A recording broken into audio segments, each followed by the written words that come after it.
Welcome to Listening to Paint Dry with Mike and Dan, a podcast about the art and hobby of miniature painting. I'm Mike.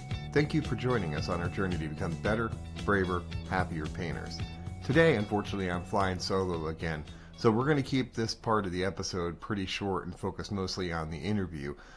Dan's schedule has been kind of crazy, but we will be back at it recording main parts of the episodes in the near future. A few kind of exciting announcements. The first is that we're going to have a brand new logo launching very soon.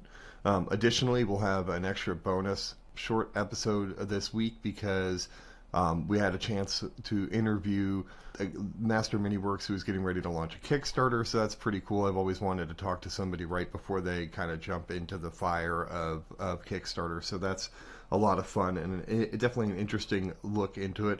But the main focus today will be an interview with the one and only Sam Lenz. It is absolutely an educational interview, and I hope everybody enjoys it. One of the things I do want to let you know is that around 43-minute mark, maybe 44-minute mark, there is kind of a weird drop. We had some technical difficulties with Skype, so we lost a couple of seconds, so the transition is kind of odd. So I apologize to the listeners. I apologize to Sam for that. But the interview is fantastic, and we'll see you on the other side. Sam Lenz, welcome to the show. Thank you for having me, man. I'm excited to be talking about miniatures because boy, do I love to do that. That's awesome. Yeah, I was gonna say it's a pretty hard career if you don't love what you do, right? Yeah, right. So how do you feel about models? I hate it. I hate them. Yeah. The first thing I wanted to say to you, though, is that I wanted to say thank you because when I met you at the Nova Open, you were one of the most welcoming, open people I've met. And I've met a ton of great people in this hobby, which has been awesome. But there was just something warm about getting to talk to you. And you could definitely tell your passion not only for miniatures, but for also the teaching aspect of it. So I wanted to say a big thank you for that. Oh, you're very welcome, man. I appreciate. It's good to hear that. I'm always I'm very nervous when I teach the classes. I don't want people to feel like they've been ripped off, or I want people to feel welcome and all of that. So, thanks, man. I try to be nice. Well, that's awesome. And that's the one thing that if your name ever comes up in a conversation, it's always amazing teacher and great guy. So, that's a good rep to have. Yeah, man. That's the goal, I think. Yeah, you never. Glad there's nothing negative being thrown around. Well, for sure. But tell me, how did you start off in this world of miniature painting, and kind of how long have you been doing it? Oh man, it was planted in me at a very early age with model airplanes and cars with my dad, and I have two older brothers, so we were all into that. And my dad, like, he's not a war gamer. He's more of a car guy, but so he liked the car kits and model airplanes. At one point, he got these kits. It's like three like sandwich molds, for lack of better words, and you hold them together with some tongs, and then we would melt down lead like fishing lures and stuff, and pour it in and cast our own models. And there were these crusaders, like these knights on foot and like plate armor and stuff. We'd mold those up and paint them with our crappy like tester's paints and stuff, and that like motivated my oldest brother.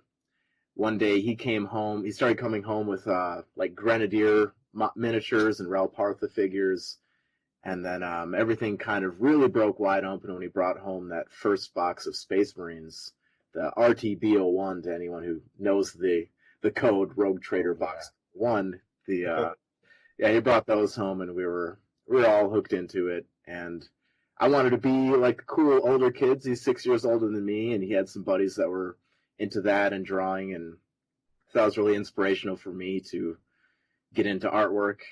And that pretty much that lit the fuse right there. So I was obsessing about miniatures when I was like 7 or 8 years old. Like, and who knows before that, with the model cars and everything. And Oh, that's a great start though, man. That's one of the neat things about the hobby is how it kind of goes through families and stuff along those lines. That's pretty cool. Now you said you were casting like through lead, like for fishing lures. I mean, my parents, I just went, oh, that can't be healthy, you know? We did it outside. It was like out in our barn, but yeah, I remember him having like a blowtorch and I don't know, one of these like very thick metal bowls to melt all the material down, and I was just kind of watching. But yeah, that and the cool thing is, recently I found all those casts again. Oh, But that's awesome. you have to get the set, and it's like $100, and I'm like, ah, I need to melt down lead, to do it the old way. But like someday I'll pick those up, I'll cast those models, paint them, and then I've got Christmas presents for everybody, and be this whole kind of full circle thing. That's awesome. That's awesome. So when you were started obsessing about the miniatures and getting into painting them, when did you kind of decide that you wanted to take it to the next level and do competitions, or what kind of triggered that in you? That I went down to Games Day in Chicago in 2008, and I got a look at the Golden Demon to see where the bar was at, and it was inspirational. And I was like, man, I think I can do this. And at a certain moment, I was always looked at as like the good painter within our circle, but I played orcs. There's this quality versus quantity equation. I wasn't pushing myself, so I was like, what if I take and just try to paint something the best I can? Instead of trying to figure like, all right, I need to, I need to add to my army with the time that I'm spending on miniatures. So I'm trying to figure out recipes and shortcuts instead of fully rendering things. So I took time. I had like 3 entries for the next year in 2009.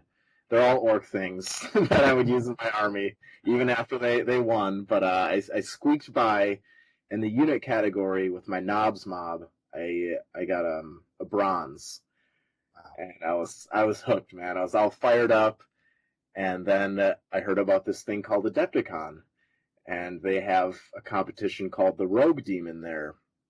And I was like, awesome, a painting contest. Let's go to this convention. I want to do that. And showed up with like 5 entries, and I won nothing and fell flat on my face and was really sad for like 10 hours. So yeah, immediately, it's like, oh, you think you're good? Nah, you're gonna get pushed out of your chair. Get better. Like, so when that happened to you, taking it from that point, what were kind of the challenges that you faced after, having the success at the Golden Demon and then not so much at the Rogue Demon? I guess is that what later became Crystal Brush? yep. Yep. And then so what kind of challenges in that time period when you said, okay, now I need to even more up my game? What kind of issues or challenges did you face? I think, man, it's hard to like look at anything as like a challenge. I guess like I wasn't fighting to understand something. I was fighting to do it better. Which I'm confusing myself, but it kind of opened up the gates where I'm like, all right, I'm gonna paint whatever I want. I'm painting models specifically for a contest, and I don't know. Yeah, I was just very hungry to try everything, paint constantly, do everything I could. I was just getting really obsessed, and I wanted to make everything and enter every category and make all these crazy scenic bases and stuff. I think the challenge in there was kind of once you realize that you're painting for other people, you're painting for the judge's eye, and you get so everyone gets really tied to their own work. Everyone's piece is as important to them as mine is to me. I have to remind myself that every time at a contest, and I'm like, why didn't I win? It's like you're not seeing it for what it really is because you have an attachment to it. Yeah, I don't think that answers the question. But... No, it does because it kind of answers in two parts. The first part is not necessarily understanding a technique, but kind of an execution and practice side of it. And so, which is where I struggle. I understand glazing, but I struggle in the execution of glazing, right? And then the other is, yeah. I mean, it sounds like you get personally attached, and it changes the lens at which you look at your miniature through, and then it kind of changes how you look at other people's miniatures as well. So no, I totally get. Not only do I appreciate it, I can certainly respect it, because I know I struggle with that as well.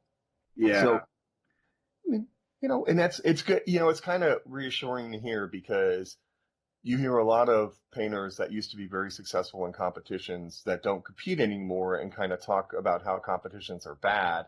And I'm kind of like, well, no, I love to compete. What are you talking about? I'm a competitive person. I want to compete. I don't want to feel bad about competing. I think that comes with the experience. As someone who's been to so many contests, I'm getting into my autumn years in that like cycle where I'm like, maybe I don't care about competitions as much. They can only hand out 3 prizes in a lot of the U.S. competitions, and it can kind of drive you mad. Like, that I'm getting to the point where it's like I want to do this because it's fun, and painting a boot to the same detailed level that I painted the face isn't fun to me. And the way I look at other pieces of artwork, you have points of focus. Like the background is blurry, and again, details on the face and the hands is important.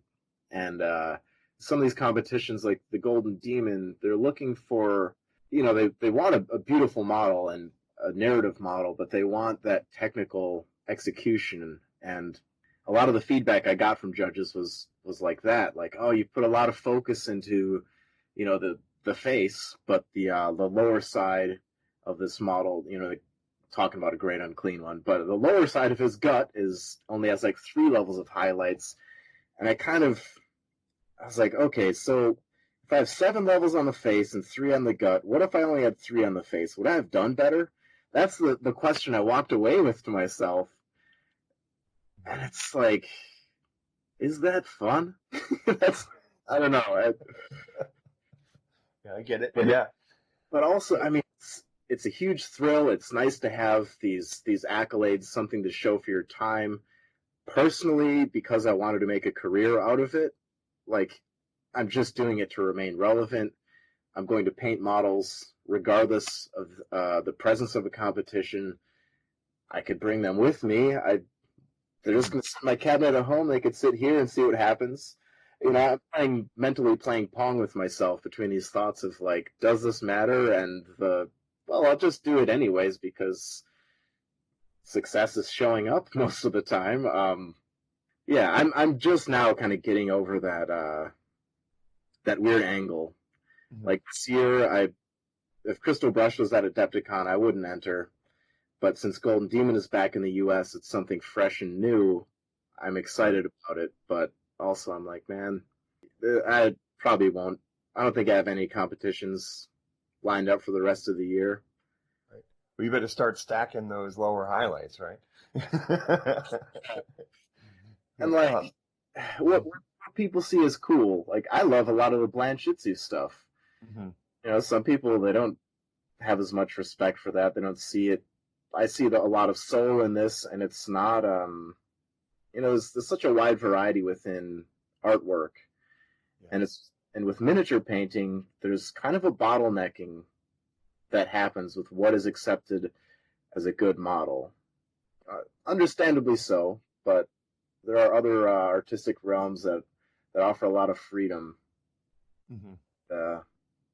Oh, absolutely. And we've kind of seen a lot more of that coming out too, with people having the 3D model with kind of the painted 2-dimensional background. Yeah. Remember, some of those are just absolutely mind-blowing, You're welcome, everybody. Yeah, no. Like 2015, but I like showed up to the Crystal Brush with like 3 of those, and I started seeing them everywhere. But I must add that I saw that at the Crystal Brush. I can't remember the guy's name. I could look it up, but he was an English fella, and he had this piece called Okie, short for Oklahoma, and it was like a picture of the Dust Bowl. It was this guy with like his jacket over his shoulder, and You can see his home just dust bitten, and his dog is kind of laying next to him, and there's a painted backdrop on it. I was like, I really like that. You're combining 2-dimensional and 3-dimensional art. It adds so much more to the feeling. So I made sure, I'm like, is it okay if I, use that idea? And he's like, of course. No one owns any artistic ideas like that. So I know, it's awesome. I love seeing those. I actually find myself trying out some of that, even though I've never really been like a canvas painter or illustrator, etc. So it's a lot of fun. But so let's switch gears a little bit, because one of the things I'm always fascinated by is when somebody is an artist and then they transition to becoming a teacher. And I'm curious as to how that happened for you, and how's it going, and kind of how that impacts you. Man, so in my early days of painting, I tell this to everybody at all my classes. I found the blog Massive Voodoo through Cool Mini or Not, and the nucleus of that is Roman Lapat, known as Jarhead sometimes, and I wasn't even out there. I wasn't even doing commission painting at that time, and I saw that he was teaching classes, and I was just like, wow, I couldn't imagine he's setting up his own classes, and this is like Fight Club for miniature painting. He's out there being an independent, a rogue teacher, like setting up his own curriculum. That's wild. That it seems like a mountain to climb. And I started making the videos on Tabletop Minions with no intention, just to share. I'm like, oh, my friend is starting this channel. We could have some painting videos on there. That'd be fun. I'll share it with people because it's the most positive way I can interact with the world around me. Like the best thing I could give to the world is this talent that I've worked on for miniature painting. So I put these videos out there, and out of the blue, I got an email from this guy from New York asking if I do one-on-one lessons, and I was, well, I guess I do. Now I do, since you asked, and I arranged to have him fly out and stuff. And as luck would have it, his career at that point in time, he saves failing businesses. He's like a specialist that goes in, and when you're in the red, he brings you back into the black.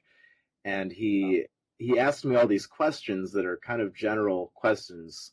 He's like, you don't have to have an answer for this, but where do you see yourself in 5 years? Where do you see yourself in 10 years? How much money do you want to make? How busy do you want to be? Because those two things factor into each other, and it just gave me a lot to think about. And that's what kicked it off. I was like, man, that went really well. He's like, you should be charging double or triple for what you're doing here, like the lesson that you gave me. Because I really packed a lot into it. And from there, I was like, all right. I made a little flyer to put up on my Facebook page that, I offer these lessons. And I put the flyer up once, and I got one student every month for an entire year. And some months I had 2, some months I had none, but it averaged out to about 12 that year. And then I did another year of that, and it started to grow. And God, yeah, then I connected with CK Studios, and they helped me set up a class, with a lot of students out in California, and it just, that's how things got rolling. That's and awesome. they were a huge help too. They showed me the ropes. It was really nice to have Kat and Caleb as my my guardians on that first journey. They were going to make sure it took a lot of the nervousness away from me, and they were going to make sure that things were done right. So I'm very grateful to them for that. Oh, and they were very. We actually interviewed them last week, and we talked a little bit about you. Outrageous!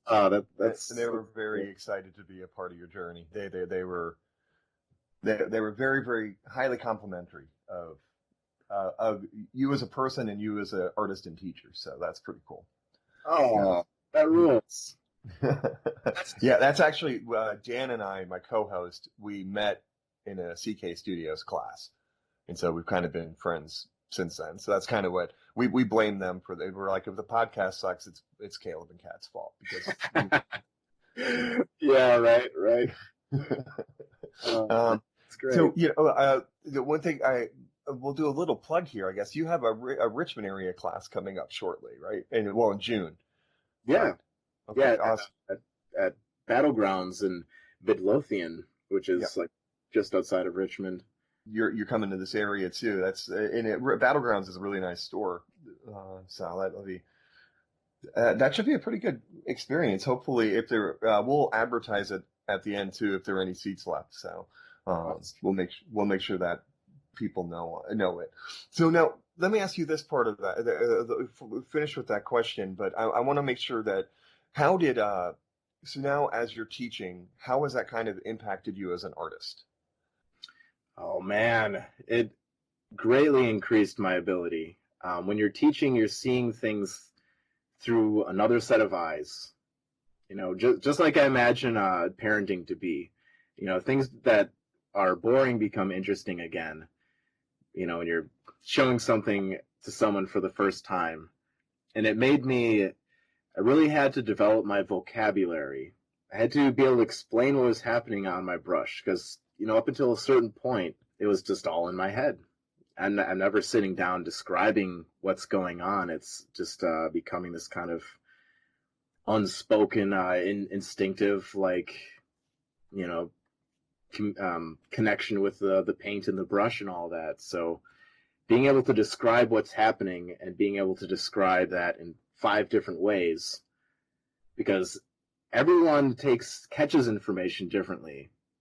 A lot of, I try to use a variety of metaphors and short sayings because it's hard to keep people's attention. So I try to if you're going to make a point that people are going to remember, it needs to be 5 words or less.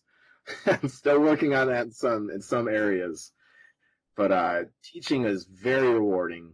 And I have to say, my favorite moment, it was at that first CK class, and it's happened since then, but a student had a question, and another student turned around to help them and answer their question. I walk over, and I couldn't have said it better myself.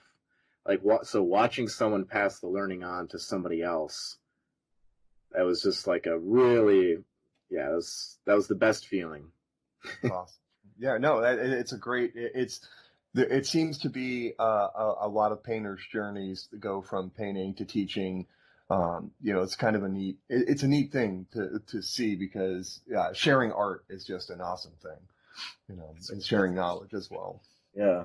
So let me ask you this question then: why did you pick Twitch instead of say like a Patreon or something along those lines? I don't have a good answer for that. I guess I can't remember what I was thinking. I started it 22 months ago, and I do want to have a Patreon. It started with aspirations to starting my own YouTube channel, and then I heard about Twitch because Miniac Scott had a Twitch stream at the time, and I checked it out, and it looked like a lot of fun, and it also looked like a way. I'm not good with technology. I know, but now at this point I know how to do what I want to do. So I'm going to be starting a Patreon, and I've upgraded my equipment and all of that. Yeah, just choosing Twitch, it just seemed like I liked the conversation. I liked the hang. I've always wanted to have my own show, like a podcast or something. It's fun being on the Tabletop Minions channel. And yeah, that gives me a chance to hang out and paint with people. I have friends in all these foreign countries and states that are thousands of miles away now. Like people that I would actually call my friends. It's really cool. That's awesome. Yeah, and please, when you do launch your Patreon, let us know. We'll make sure that any listeners for us know it, and we'll make sure we advertise it for you because that's going to be awesome. So then, along kind of those same lines, but this one's I'm always curious about this. And I think I asked Shoshi Bauer, who was our first interviewee, this kind of question too. And how do you decide what to paint on Twitch? Good question. I stopped taking commissions, but in the earlier days, 6 months ago, uh, taking, Way back when. I was like, yeah, woo! I was like, well, if I can kind of double down on my income. If people are subscribing and I'm working on a commission here live, it seems like an efficient use of my time. Um, Being an independent artist, you have to think about money. It's not a fun thought, man. I wish we could all just live in a utopia. Yeah. So, How do I decide what to paint on Twitch? I don't know, man. I go where the muse takes me. I don't put a lot of thought into it. Um, Lately, I've been holding my competition pieces back and keeping those off of Twitch, and just to drop the bomb at the Golden Demon. It's nice to sure. something fresh that people haven't seen for whatever reasons. Um, Oh no, that's awesome. I always wondered about that too. Like if artists that still compete that also do like videos and such, how many of them are we seeing? Are we going to see those pieces at the shows, or is there something coming? Do they got something in their pocket? You know? right, and you'll notice everyone's a little bit different, but yeah, a lot of these other artists will post little previews like, "Oh, I just started working on Golden Demon." Like might want to put money that picture's actually 3 months old. But now at this point in time, with it being right around the corner, people are starting to drop little previews, or right before Crystal Brush, you'll see like a silhouette of the piece they painted. Mhm. It builds excitement. That's fun. No, absolutely. I know, like, I think, like, Vince Venturella, like, he paints his for, like, the stuff he paints that you see at shows a lot of times, too, in competitions. It's just everybody's got their own flavor, right? They're how they want to handle different things.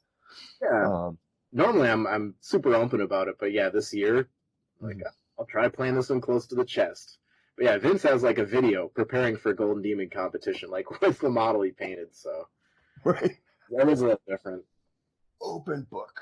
It's all good. No, I actually kind of like the suspense side of it. I wish I was able to go this year. But, next is always next year. But I'm looking forward to seeing all the pictures of all the pieces that get done. I'm sure because it's the first time, the level of the pieces are going to be insane. You get people from all over the Yeah. place. Oh my God, it's going to be staggering. I will pray for the judges because that is not going to be an easy job. I bet they have 300 entries at least. Hmm. Crystal has had in the 200s, if not more, and yeah, Golden Demon will be no exception.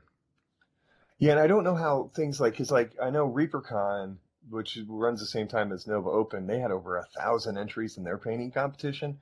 Like, So I don't know how those things are going to translate now. Like, how people went to that? Jeez, I didn't think ReaperCon is that big.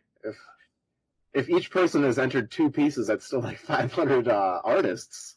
right? Yeah, no, and that's yeah, it's kind of crazy that how many. Because I was watching them on the on Instagram, and they were just kept posting like table after table after table after table of entries. I was like, wow, that's pretty crazy. So it's a good time to be a mini painter, in the U.S. especially. Oh yeah, yeah, man, Um, it's you people are lucky. All you new folks, man. YouTube didn't exist when I started, and oh I, yeah, I I'm like you though. My introduction into this was I bought all my friends were in and my brother were in the D&D and I really just couldn't get into it. And so this guy at a store in Virginia Beach called Bit of England said, "Hey, look at these guys. These are for another type of game." And he handed me a box of the Rogue Trader 1 Space Marines. And I kind of did it for a nice. few years and then I took like 25 years off. But yeah, I was like you. I still have all those Marines too. So I was like $15 for 30 Space Marines. What That's a world! oh man, yeah. These days, people they're very lucky. That's the only time I wish I was a little younger ever, where I'm just like, man, I wish all these YouTube tutorials existed sooner than they did. Even simple stuff like washes. Washes would have been nice too, but I always like the wash Right. back in the day. Because if you read White Dwarf, it only said, "Oh, we used a ink wash." I had no idea what the hell that meant. Like, I don't know what an ink wash is, you know. And the people at the Games Workshop, or there was no Games Workshop stores, so, and not least in the United States, so you couldn't get any answers. Yeah, man, I'd like to see a graph on that with the curve of like quality in miniatures, and it's a miniature painting renaissance. Like it's the best time to be getting into this. Everything is at your fingertips, and thanks to the internet, it's been really conductive for the skill level. And it's crazy now to think that you can just a couple clicks of the button and you're ordering miniatures from like Young Miniatures in Korea. These amazing busts and things along those lines. And so it's like, holy crap, or there's a couple of amazing Russian companies and European companies, all this stuff that, back in the day, I mean, you'd have to hope you came across a catalog or something, Yeah, right, man. and made a phone call. So when we had, and this is what I'm actually curious about this because I know being an artist and being an artist, that's what you do for a living. It's and we've talked a little bit about it, but when we talked at the Nova Open a little bit, you had mentioned that you were constantly on the go teaching and promoting, and it was exhausting. I wanted to check in with you and see how things were going, with you. And if Yeah, I don't know how, I may be able to delete this question. Who knows? I'm not sure it came out right. that is all good because I remember that. And last year, I told myself at the beginning of the year, I was like, all right, heavy lifting, dude. You are taking on everything you can. It's almost going to kill you. This year is going to be hard, and you're here to work. I knew, like, with the setting up with the CK Studios and being able to teach at all these different conventions and, appearing on other people's podcasts or channels here and there. Yeah, my head was just spinning. And this year, but I knew that the more that I poured into that, the more streamlined the following year would be. So I'm able to reap what I've sown a little bit this year. It's kind of uncomfortable in a way because I'm used to how last year was. It was like I'm a little anxious that like things aren't just coming from every direction, but it's a good thing. I have to stop and remind myself of that. And I've got like uh, 8 events set up already, and that's not even the entire year. But yeah, last year, man, the only way I got through was knowing that there's a light at the end of the tunnel. I'm like, I'm almost there. I'm almost there. But I would not change a thing about it. It was a thrill. Like, I got to go to Games Workshop. Man, yeah, Nova Open. Do all these new things, go all these new places, get stuck in airports. I've experienced every kind of like flight disaster outside of a plane crashing. Or my things just getting stolen out of my hands while I'm walking somewhere. Like I got stuck at the Toronto airport for 19 hours. I had to sleep on a bench. Like, man, I and I'll get people that come to me sometimes and they're like, "Wow, Sam, like it's really cool the stuff that you're doing. How can I do that and have your job?" Basically, and I'm like, "You son, daughter, you need to go sleep in an airport for a fortnight and then come back to me. Like you gotta get your scars. I can't just hand this to you. You can go to Michael Jordan and be like, "Wow, you won a basketball game. How can I be good like you?" Like, Exactly. well, it's gonna take a few years. Oh yeah, no, they had, and oh my God, I didn't even realize that. It's airports are a horror story most of the time to begin with. But yeah, I know you certainly have paid your dues. That's for sure. I mean, 19 hours in an airport, I can't even imagine. Oh. Hey, you know what though? I mean, it feels like it's paid off. At least I know you are certainly a very very well known artist and much talked about, which is great. That's a good thing. Yeah, that's good to hear, man. I've always just wanted to be one of the names out there. I envy, or it's a lot of I admire, not envy. There's a lot of artists I admire, and I look at their work after they've passed, like Frank Frazetta and so on. And yeah, it's it's about having a legacy and a positive relationship to the world and giving something, to the people in a productive way. If I could get real philosophical about it. It's time to get deep. That's all. One of my favorite moments at the past Nova Open was we were upstairs at the award ceremony, and before it, you were sitting next to me, and then Vince and then Uncle Adam sat down, and you leaned over to me and were like, we could do some serious damage to YouTube right now. I know, man. There was 1 year at the Crystal Brush Awards, my friend Tom turns to me and he's like, if I threw a hand grenade right now, I would eliminate 80% of the North American painting scene. There's like 30 people in that room. And I was like, you're right. We have dark humor, but yeah. Hey, Yeah, but it's funny, man. It's that internet connectivity, the microcosm, but we all find this little island now. You can cross such a great distance without having to buy a catalog or whatever. Yeah, absolutely. And it's an amazing thing to be, chatting with somebody in Germany about painting. You know what I'm saying? Just to me, it's my youngest has a friend who moved to Germany, and they see each other every day because they have this kids chat thing.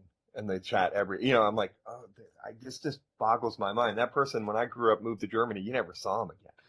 That was it. You might get a letter for the first 3 or 4 months, but that was it. That relationship was over, And now, yeah, I have a friend in Peru that I Skype with, Paluca. Like, we've never met in person. But we'll just hang out on Skype, and sometimes we're painting. I do this with my buddy Ian sometimes, and it's just crazy, man. Up until that point, like, miniature painting has always been this pretty solid. It still is a very solitary activity, but it doesn't have to be if you don't want it to be. Right. Absolutely. Yeah, that's one of the things I'm hoping that, as we build momentum with the podcast, that we are able to start encouraging people to get out and go do paint clubs and things along those lines. Not necessarily sit at the computer, but go interact with people and paint with them and have a good time. But there's nothing wrong with the Skype painting session for sure. That's still connectivity. It's awesome. I look at like the Blanchitsu crew, like the guys that make Inquisitor 28. They're from all over the world, and they'll have these meetups. They're like, all right, we're all meeting up in Helsinki to play Necromunda for a weekend, and John Blanche is going to be there. And they come from all around, and yes, that's just so cool, like pulling that many people together from such a distance to have fun and do what you love. Yeah, it's a beautiful thing, and I'm really happy to be on this podcast.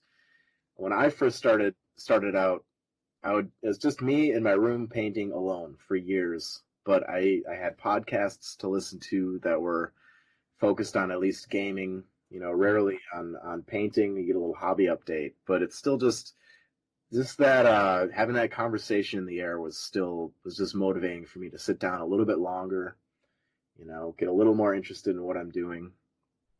So hopefully this provides that, for somebody else, just some miniature related, some hobby related chatter that you can paint along to. Exactly. You have totally kind of summarized what Dan and my goal is just, something to listen to while you paint, for sure. Yeah, but I want to ask you some fun questions now, if that's okay. Ooh, all right. All right.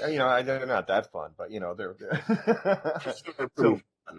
if I were a paint company and I said I want to make a Sam Lens paint, what would the paint's name be? What color and why? Man, this changes with the day and with my mood, but today green is my favorite color, and it's color the human eye notices the most variety within green. So I would have to go with the green, and let's say Humboldt County green. We'll call it that, right? And then maybe tomorrow it will be Nightmare Black, and it's like a deep green color, like Vallejo Deep Sea blue or coal black from P3. Those colors mix well with just about anything I throw into them. Right. Yeah, you go through phases and cycles of colors you enjoy, I think. And right now I've just been stuck on green. It's associated with growth as well, and that was a focus that I carried through last year. Oh, it's actually a fun color to play with too. It's each of the colors has their different challenges, but green is such an interesting thing that it can, you can easily get into the blue, work a little more yellowy, with a, I know I've always found that green transitions are easier to see, and easier to understand. Yeah, Maybe it gets cold and warm and just still looks right. Where if I make a cold red, there's only so far I go before it just becomes blue or purple. hmm I yeah. that's awesome. Okay, Yeah, so we've got Humboldt County green from Sam Wentz. All right. I was gonna say like sativa green as well, but Hey, whatever. That can change too. It's never like set in stone for sure. So then, if I were to say, okay, pick a any mini, whether it exists or not, or something that you'd want to see and paint it, what would it be? man, at this point, like I'm just sitting at a buffet watching all these beautiful things just come past me. I'm looking around. It's like I got like 20 different models in various states out here, and they're all just, some of them are busts and single miniatures. They're beautiful in their own way. There's just an abundance of miniatures that deserve paint. But to actually answer the question, I'm taking a sculpting class after Adepticon with Patrick Mason. Okay. Mason, I might be pronouncing that wrong, but I'm really excited for that.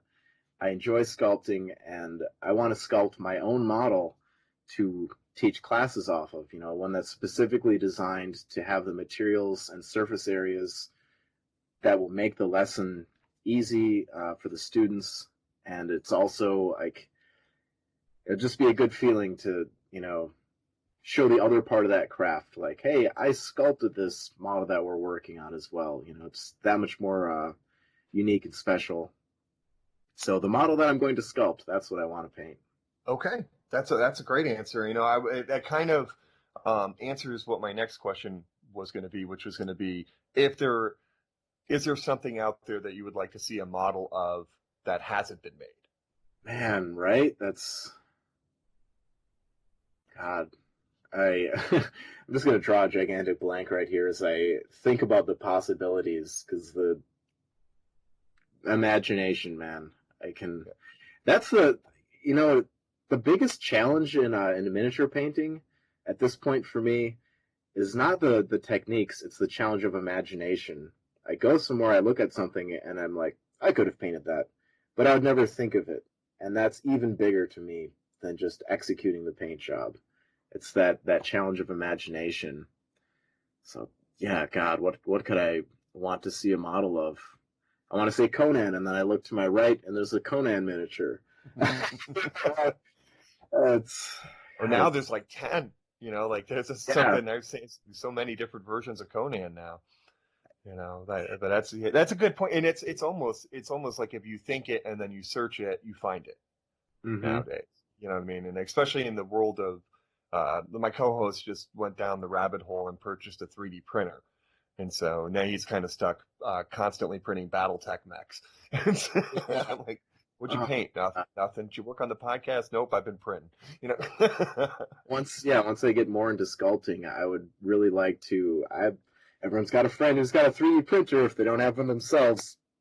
Like, hey man, make me a 90 millimeter skeleton. Even if it's just a stick man, this little framework that I can sculpt on top of. I see a lot of potentials in that way. That's pretty God, good. yeah, that's a good idea. I want to make more like dioramas and scenes going forward. You take these, you see a model by itself, and then think about what you can do by combining it with another figure, a figure of an opposing scale. Get some Flames of War models, right? Some 15 millimeter army troopers, and now a bloodthirster. And the the portal of war has been opened from all this World War II bloodshed or whatever, and like you create some really creative scenes, and then you throw kind of the motto of our podcast is better, braver, and happier. And so is there kind of a piece of advice or a summary or something that you could give our listeners about how to continue down that road? Yeah, definitely. So the average miniature painter, I think they're trying to produce armies. So I understand that you might want to rush things sometimes, but there's a quote from a Stephen King book, Insomnia, where one of the side characters tells the main character, he's like, everything I do, I rush through so I can do something else. And it just clicked with me that I was like, yeah, why, enjoy the process, enjoy the time that it takes to do something right. It's going to be that much more rewarding when you look back at something. And also, like, you will become a better painter by trying to just take things a little bit further. When you say something's done, take an extra 10 minutes and just add one more level of highlights. And it's going to be, we're working in concentric circles as we create these gradients. So in theory, you're covering less and less of the model at a time. So, you've got 99 miles that you've traveled. Go one more mile, and just push things a little bit further. Don't get hung up on perfection. Not every piece has to be finished. If you're lacking in an area, such as edge highlighting, all right, tonight I don't work on my army. I've got a door from a tank or a turret or something. I'm just going to edge highlight that piece, and that's all it has to be. Not every sketch has to become a fully rendered oil painting. I just want to stress that people enjoy what they're doing, because this is a meditative activity. This is a hobby that, you got into this for the enjoyment, before you got lost in comparisons on the internet and you were just a kid sitting cross-legged on the floor painting in your bedroom, never knowing that you'd one day meet Roman Lapata. I might be getting a little specific, but just follow me. Just remember why you started and why you're doing what you are doing. And if you're bored, pick up something else. Just go to the shop. What looks cool? I'm going to take that and paint it. There's a whole handful for you. Yeah. Excuse me. That's fantastic, man. I appreciate it, and thank you so much for being on the show. I mean, it's been a pleasure. I've really enjoyed meeting you in person and now getting a chance to chat with you. Oh yeah, man. It's been a blast, man. It's really glad to have made your acquaintance. Dan and I would like to thank Sam Lenz for joining us today. Follow him on Facebook at The Fantasy Art of Sam Lenz, on Instagram at Samson Omas. Catch his live Twitch streams Tuesday through Thursday, 2 p.m. to 5 p.m. Central Time. You can also check out his upcoming class schedule at Sam Lenz Artwork at BigCartel.com. All of this will also be in the show notes. I have taken 2 classes from Sam. Trust me, they're worth their weight in gold. We'll be back later this week with an interview with John McAvoy of Master Miniworks to talk about their upcoming Studio X Kickstarter. Follow us on Instagram and Facebook at Listening to Paint Dry. If you have a comment, question, idea for a show topic you'd like us to cover, or just tell us what you're working on, drop us a line at listeningtopaintdry@gmail.com. We'd love to hear from you. Like or follow us on Apple Podcasts or wherever you get your podcasts from. If you could be so kind, we could use some good reviews. To be a better, braver, and happier painter, it's pretty simple. Remember why you started this journey and the joy that it brings you. Until next time. Listening to Paint Dry with Mike and Dan is a production of LTPTWMD. All rights reserved. No portion of this recording may be used without the express written consent of the host. The music is Death by a Thousand Questions by Springtide. Download from the Free Music Archive on a non-commercial attribution share-alike basis. All views and opinions expressed in the show are solely the views and opinions of the person who said them. All celebrity voices, if any, were impersonated and done so poorly.